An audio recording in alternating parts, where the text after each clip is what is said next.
Fulcher. The gentleman is recognized for 4 minutes. Thank you to Chairman Westerman. And Mr. Speaker, I am honored to support H.R. 1, the Lower Energy Costs Act, to increase energy production, export American energy, and build out our infrastructure to transport it. All of our constituents have seen and felt the impact of the constraint on and the cost of energy. Sadly, we don't need to go too far to see the impact of this administration's efforts to harm domestically produced energy. From the cancellation of the Keystone XL pipeline, moratorium on oil and gas leases on federal lands, the self-destruction of our offshore lease programs.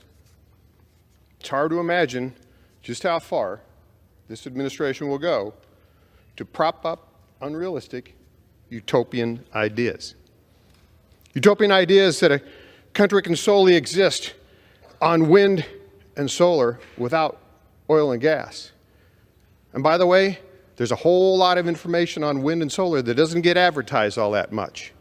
The fact that the materials necessary to build those components come from mining that we've largely prevented ourselves from doing and have to import from overseas.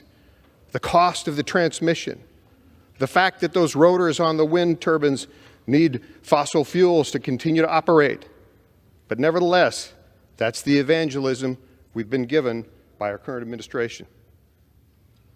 Americans are paying the price for this utopian future, and they're paying it right now.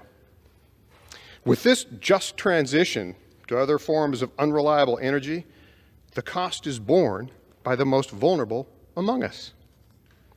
That's why Republicans are leading the way to unleash the full potential of American energy through H.R. 1. H.R. 1 means no more begging the Saudis for oil, ignoring the humanitarian crisis in Venezuela, and foregoing American workers, industry, and expertise. H.R. 1 means abundant energy for all Americans in an environmentally responsible way. Republicans are also leading the way with all forms of energy. That's why I'm thankful for the inclusion of my Clean Air Act in H.R. 1 to promote the responsible exploration of geothermal resources on federal lands. So thank you, Mr. Speaker, Chairman Westerman. I look forward to the passage of H.R. 1, and I yield back.